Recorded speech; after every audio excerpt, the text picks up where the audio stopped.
చాలి ఎవరేమీ అనుకున్నా నువ్వుండే రాజాన రాజు నువ్వి పంటు నువ్వి మంత్రి నువ్వి సైన్యం నువ్వి ఏమైనా ఏదైనా నువ్వెళ్ళే బడిలోన పలక నువ్వి పలప నువ్వి ప్రశ్న నువ్వి బదులు నువ్వు. నేనే రాజు నేనే మంత్రి, నా స్టైలే వేరు. నేను చెప్తే ఎవరో కాదనరు, నీ స్కెచ్ చేసానంటే అలా జరగవలసిందే. ఎవరైనా నా మాట వినవలసిందే, నేను ఎవ్వరి మాట వినవలసిన పని లేదు. అసలు తగ్గే అంతేగా అంతేగా అంత లేదు, తగ్గాల్సిందే. ఎందుకు తగ్గాలి? మనకేం తక్కువ, తగ్గేదిలే. ఎందుకు తగ్గు? ఎక్కడ తగ్గాలో అక్కడ తగ్గితేనే మనిషి అంటారు. శ్రీను శ్రీను ఈడేట్రా పొద్దున్నే వచ్చేసాడు, అప్పు కోసమేమో. ఏం చెప్తాడో వినాలి కదా. శ్రీను ఎలా ఉన్నావు? చూసి చాలా కాలమైంది శ్రీను, ఎప్పటి నుంచో వచ్చి మాట్లాడదాం అనుకుంటున్నాను. నేను కూడా నిన్ను కలిసి చాలా కాలం అయింది. అంతా క్షేమమే కదా? క్షేమమే. నీతో అది ఇప్పుడు వచ్చారు పాయింట్కి. ఇప్పుడు అడిగితే చూడు. కంగారు ఎక్కువే, కాస్త సహనం వహించలేవా? ఇంపార్టెంటా? ఏంటి చెప్పుకున్నా? నేను ఈ మధ్యన తరచుగా ఒక ఆధ్యాత్మిక కార్యక్రమానికి వెళ్తున్నాను. అక్కడ భగవద్గీత, బైబిల్, ఖురాన్ నుంచి మంచి మంచి విషయాలు బోధిస్తున్నారు. అవి నాకు చాలా నచ్చినాయి, మనశ్శాంతినిస్తున్నాయి. నీకు కూడా చెప్పాలని వచ్చాను. అలాగా? ఏంటో విషయాలు చెప్పు, నేను కూడా వింటాను. అక్కడ వచ్చిన విషయాలు ఏంటంటే, మనందరికీ సృష్టికర్త ఒకడే ఉన్నాడు. ఆయన సర్వము చూసేవాడు, సర్వము వినేవాడు. ఆయన సమస్తాన్ని నడిపిస్తున్నాడే కానీ ఆయన పుట్టేవాడు కాదు, కనిపించేవాడు కాదు, మరణించేవాడు కాదు. అక్కడ ఏం చెప్తున్నారంటే, మనందరికీ సృష్టికర్త ఒక్కడే, ఆయన సర్వము చూస్తున్నాడు, సర్వము వింటున్నాడు, ఈ సమస్తము ఆయన వల్లనే నడుస్తుంది అని భగవద్గీత, బైబుల్, ఖురాన్ నుండి బోధిస్తున్నారు. ఇంకా ఏం చెప్పారంటే, మనం చేసిన ప్రతి కర్మలకి లెక్క తీసుకోబడతాయి. అంటే మనం ఏం చేసినా, ఏం తిన్నా, ఏం త్రాగినా సమస్తము కూడా లిఖించబడతాయి. ఇంకొంచెం వివరంగా చెప్పు. ఉదాహరణకి, నువ్వు ఒకరికి దానం చేసావు, అది పుణ్యకార్యాల్లో లిఖించబడుతుంది. అలాగే నువ్వు ఒకరిని హింసించావు, బాధ పెట్టావు, అది పాపకార్యాల్లో రాయబడుతుంది. ఇది ఏదో కొత్త మతంలాగా ఉందిరా బాబు. అతను మతం బోధించడం లేదు, మంచి విషయాలు బోధిస్తున్నాడు. కాస్త సహనం వహించు. ఇప్పుడు మనం ఏం చేయాలంటే, మన జీవితానికి శాస్త్రాలు ఉన్నాయి, భగవద్గీత, బైబుల్, ఖురాన్. వీటిని అనుసరించి మన జన్మను ధన్యం చేసుకో. నిజంగా నీ మాటలు వింటుంటే నా రోమాలు నెక్కపుచ్చుకుంటున్నాయి. ఇందులో వింత ఏముంది? ఆడేదో నీకు బిస్కెట్ వేస్తున్నాడు, చూసుకో మరి. ఏది కూడా నెగిటివ్గా తీసుకోకూడదు. చెప్పిన విషయాన్ని స్పష్టంగా అర్థం చేసుకుని తర్వాత నిర్ణయం తీసుకోవాలి. మొన్న నేను ఇప్పుడు ఏం చేయాలి? ఏం లేదు శ్రీను, సృష్టికర్త అగోచరుడు అని చెప్పేసి మనం గుర్తించాం కాబట్టి సమాజంలో అందరితో కలుస్తూ ఉండాలి, అన్ని పనులు చేసుకోవాలి. కానీ సృష్టికర్త ఏ విషయాలైతే ఖండించాడో వాటికి దూరంగా ఉండాలి. ఆ పని వల్ల మనకు ప్రాపంచిక లాభం ఎంతున్నా సృష్టికర్త ఆజ్ఞకు శిరసావహించాలి. దానివల్ల లాభం ఏంటి మనకి? అలా చేసినట్లయితే ఇహలోకంలో సుఖము, శాంతి, పరలోకంలో ఉన్నత స్వర్గానికి వెళ్ళగలం. చూస్తా ఉండు, చివరిలో సందా అడుగుతాడు. ప్రతిదీ డబ్బుతో ముడివేస్తామా? ఆయన చెప్పిన మాటలకి విలువ ఇవ్వాలి కదా. సరే మొన్న నువ్వు చెప్పిన విషయాల ప్రకారం ఇక నుంచి నేను ఆచరిస్తాను. నేను కూడా సమాజంలో ఏవైతే చెడు పనులున్నాయో వాటికి దూరంగా ఉండడానికి ప్రయత్నం చేస్తాను, మంచి పనులు చేయడానికి కూడా ప్రయత్నం చేస్తాను. సరే మొన్న ఈసారి ఆ ఆధ్యాత్మిక కార్యక్రమానికి నువ్వు వెళ్ళినప్పుడు నన్ను కూడా పిలువు, నేను కూడా వస్తాను. సరే శ్రీను, ఇదంతా నీకు అర్థమైంది కదా. ఇప్పటి నుంచి ఏ పని చేసినా సృష్టికర్త చూస్తున్నాడన్న ఉద్దేశంతోనే చేయి. సరే, మళ్ళీ కలుసుకున్నప్పుడు ఇంకా విషయాలు మాట్లాడుకుందాం. ఆడు బాగానే చెప్పుకుని వెళ్ళిపోడు. ఇప్పుడు నా పరిస్థితి ఎలా ఉందంటే, ఆడకత్తెరలో పొక్క చెక్కలాగా ఉంది. కాదు గొంతుకులో పడ్డ ఎలక్కాయలా ఉంది. కంగారు పడద్దు, ఇప్పుడే కదా ఫస్ట్ టైం విన్నాము, కాస్త కొత్తగా ఉంటుంది. తినగ వేమో తీయనుండును, అనగ రాక మతి శైలిచుండును. ఏ కష్టమే ఏమో, సుఖనున్న పేనాన్ని దుఃఖనెట్టుకున్నట్టుంది.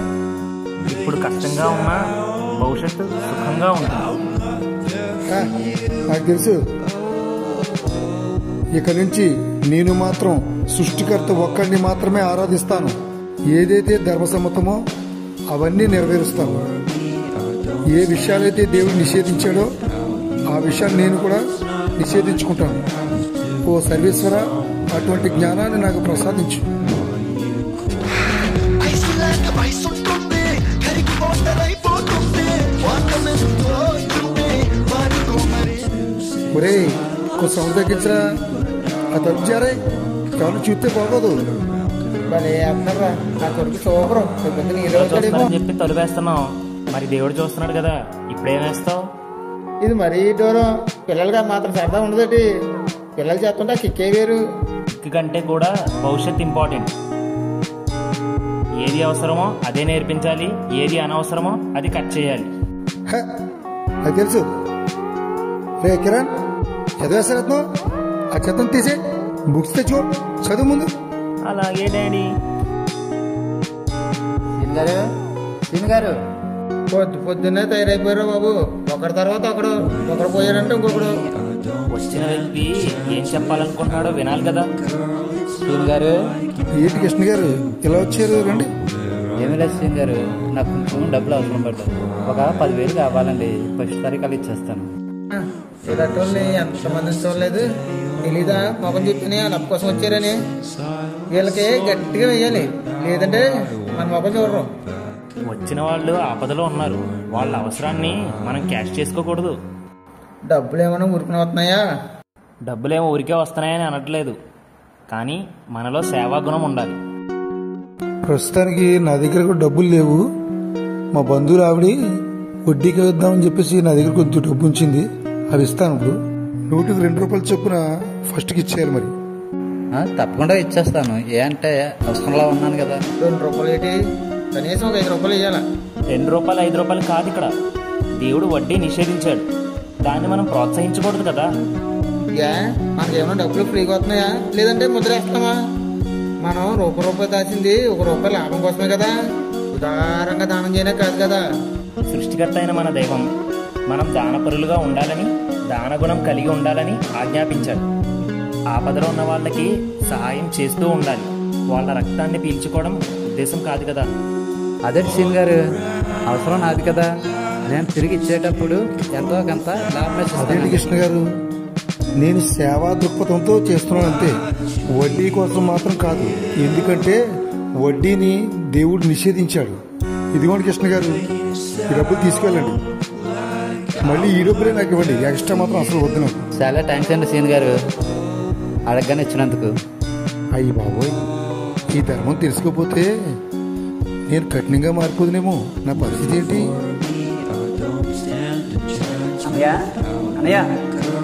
ఏంటి తావేశంగా వచ్చాడు, ఏదో గట్టి ప్లాన్ వేసాడు.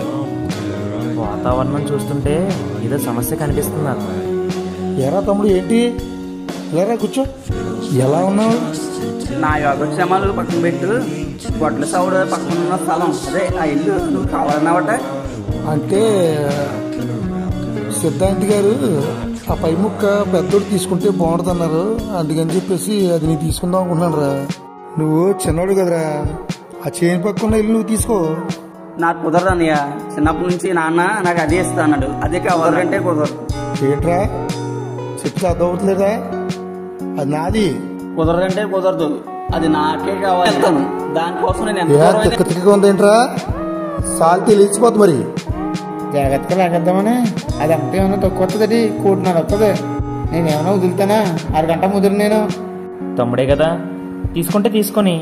మీరిద్దరు అన్నదమ్ములే కదా, బయట వాళ్ళు కాదు కదా. అలా ఎలా కుదురుతుంది? లెక్క అంటే లెక్కే. తమ్ముడే, ప్యాకెటే. త్యాగాల పండుగ గురించి తెలుసు కదా. ఇబ్రహీం ప్రవక్త వారి చరిత్ర విన్నాం కదా. ఆయన తమ్ముడు విషయంలో ఏ వ్యవహారం చేశారో. తన తమ్ముడైన లూత్ ప్రవక్త వారికి ఆస్తి పంచేటప్పుడు శ్రేష్టమైన పాలిచ్చే పశువులను, బాగా పండే పంట భూములను, మేలైన గుర్రాలను వీటన్నింటినీ తమ్ముడికి పంచి బలహీనమైనవి, బక్క చిక్కినవి బీడు భూములను ఆయన వంతుగా ఉంచుకున్నారు. మరి వారి జీవితాలు మనకి ఆదర్శం కాదా? మరి మన అన్నదమ్ముల విషయంలో మనం త్యాగం చేయలేమా? ఆస్తి విషయంలో మనం తగాదాలు ఆడుకుంటున్నాము, ఇది ధర్మవిరుద్ధం కాదా? అన్నీ ఇలా అనుకుంటా పోతే మనకే మిగులుతుంది చివరికి మట్టే.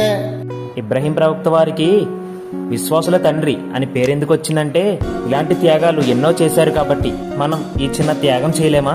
గొప్ప కోసం చాలా మంది దానాలు చేసుకుంటూ పోయారు, చివరికి ఏ మిగిలింది? ఒట్టి చేతిలే. గొప్ప కోసం కాదు, వారు త్యాగాలు చేయాలనుకున్నారు, చేశారు. వాళ్ళ జీవితం మనకు ఆదర్శం. మనం కూడా త్యాగమూర్తిలా ఉండాలని. శ్రీను, వీరబాబు ఏం మాట్లాడుతున్నారు? ఇందాకటి నుంచి ఆలోచిస్తున్నాను మీ సంభాషణ. ఎంతసేపు కొట్లాడుకొని ఆ ఇల్లు నాది ఈ ఇల్లు నాది అని పంచుకుంటున్నారే కానీ ఆ ఇంట్లో కని పెంచిన అమ్మా నాన్నల గురించి ఆలోచిస్తున్నారా? కనీసం మీలో ఒక్కరైనా? వీడెవర్రా పానకంలో పురకలాగా వచ్చాడు? లేదు, సమయానికే వచ్చాడు. అసలు ఈ విషయమే మర్చిపోయాం. మీరు శ్రద్ధగా వినండి. ఒకవేళ ఆస్తిపాస్తులు దూరం అయితే మళ్ళీ సంపాదించుకోవచ్చు. అదే మీ అమ్మా నాన్నలు దూరం అయిపోతే మళ్ళీ తిరిగి వస్తారా? కాబట్టి ఆస్తిపాస్తుల కంటే ముందు బంధాలకి బంధుత్వాలకి విలువివ్వండి. అది తెలుసు అర్జున్, నువ్వు సమయానికి వచ్చావు. నేను మర్చిపోయిన విషయాన్ని మళ్ళీ మేల్కొలిపావు. సరే తమ్ముడు, నీకు నచ్చింది తీసుకో. ఆస్తుల కోసం మనం దెబ్బలాడుకోవద్దు, ఇద్దరు కలిసి ఉందాం. అలాగే అమ్మా నాన్నలు కూడా బాగా చూసుకోవాలి. మన ఇద్దరం కూడా కలిసి బాగా చూసుకుందాం. నేను కూడా దీనికోసం మరీ ఎక్కువేం పేసి పెట్టను. నువ్వు ఎలా అంటే అలాగే అమ్మ నాన్నని చాలా జాగ్రత్తగా చూసుకుంటాం. ఓకేనా? సరే అయితే మరి మా అబ్బాయికి పెళ్లి చేయాలి, ఏమన్నా మంచి సంబంధం ఉందేమో అని చెప్పేసి ఒకసారి గురుగారు ఫోన్ చేస్తాను. గురుగారు అస్సలాముఅలైకుండి. వాలేస్సలాం. శ్రీను గారు ఎలా ఉన్నారు? నేను బాగున్నానండి గురుగారు. ఏంటి విషయాలు?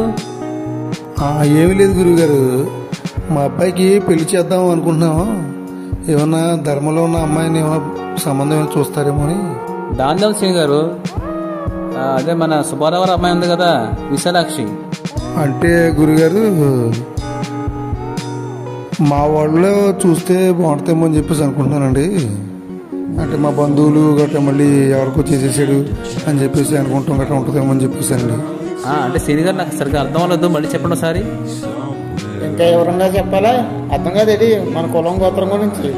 అర్థం అవ్వకపోవడం కాదు, మనం ధర్మంలో ఉన్నాం కాబట్టి, ధర్మాన్ని స్వీకరించాం కాబట్టి అవతల వాళ్ళు ధర్మంలో ఉన్నారా లేదా అనే స్పష్టత తెలుసుకోవాలి.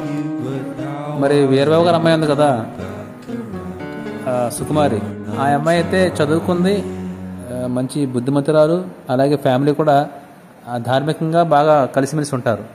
మరి వారిని అడగమంటారా? వీరబాబు గారు అంటే ఆటో నడుపుతారు ఆయనండి, వాళ్ళ అమ్మాయినండి అంటున్నారు గురుగారు మీరు? అవునండి, ఆ వీరబాబు గారే. చాలా మంచి ఫ్యామిలీ అండి. అలా కాదు గురుగారు, మా స్తోమతను బట్టి సరే కొద్దిగా కొంచెం మీరు చూసి సంబంధం చూస్తే బాగుంటుందేమో అనుకున్నాను గురుగారు. సరే అయితే ప్రయత్నిస్తానే. ఈ ప్రయత్నం జరిగినట్లే మనం బయట తీసుకుంటే బెటర్ ఏమో. ఏ విషయాన్ని అంత తేలిగ్గా తీసుకోకూడదు. ధర్మాన్ని మనం నమ్మినప్పుడు, ధర్మ ప్రకారం మనం జీవిస్తున్నప్పుడు అవతలి వ్యక్తులు ధార్మికులుగా ఉన్నారా లేదా అనేది మనం చూసుకోవాలి. డబ్బు ఈరోజు వస్తుంది, రేపు పోతుంది, అది శాశ్వతం కాదు. మన విశ్వాసమే శాశ్వతం. ప్రేమలు, ఆప్యాయతలు ధనాన్ని బట్టి ఉండవు. అమ్మాయి గురించి ఎంక్వైరీ చేస్తున్నాం కానీ అబ్బాయి ధార్మిక స్థితి తెలుసుకున్నామా? ఇలాంటి మాటలు విన్నాక చాలా బాగుంటాయి. అంతా అయిపోయిన తర్వాత కూర్చుని ఆడమే ఇంకేముంటది. ధార్మికత తెలిసిన అమ్మాయి ఇంటికి వస్తే భర్త సుఖంగా ఉంటాడు, అత్తగారు సుఖంగా ఉంటారు, మామగారు సుఖంగా ఉంటారు, ఫ్యామిలీ అంతా సుఖంగా ఉంటుంది. ధర్మం తెలుసుకుంటే మన ఆచారాలు మానేస్తామా, మన కట్టుబాట్లు మానేస్తామా, మన విధానాలు మానేస్తామా, మన పద్ధతులు మనం దేన్ని వదలం, తగ్గేదే లేదు. దేవుడి కోసము, ధర్మం కోసము తగ్గాలి అంతే. త్యాగం చేయలేని జీవితం ఎందుకది? నీ విశ్వాసమే వ్యర్థం.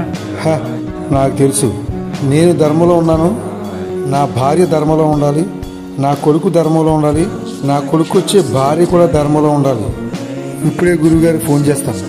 హలో గురుగారు, మా అబ్బాయికి సంబంధం ఎవరైనా పర్వాలేదు, ధర్మం తెలుసుకున్నటువంటి ఒక మంచి విశ్వాసిని చూడండి, రేపే చేసేస్తాం వారిద్దరికి వివాహం. ఈ స్కిట్ ద్వారా తెలియజేసేది ఏంటంటే, మనిషి నడిపించేది మనసు, మనసు కంటే వేగంగా స్పందించేది బుద్ధి. దానిలో కూడా సవ్యమైన బుద్ధి, వక్రమైన బుద్ధి అని రెండు రకాలు ఉంటాయి. ఈ రెండింటి మధ్య ఎల్లప్పుడూ కూడా సంఘర్షణ జరుగుతూనే ఉంటుంది. మనం ఒప్పుకున్నా ఒప్పుకోకపోయినా ఇది యథార్థం. ఒక విశ్వాసి మాత్రం ఆంతర్యంలో భావాలను పక్కన పెట్టి వాటి వ్యామోహంలో పడిపోకుండా దైవాజ్ఞకే విలువనిచ్చి తన జీవితాన్ని సార్థకత చేసుకోవాలనేది ఈ ప్రయత్నం.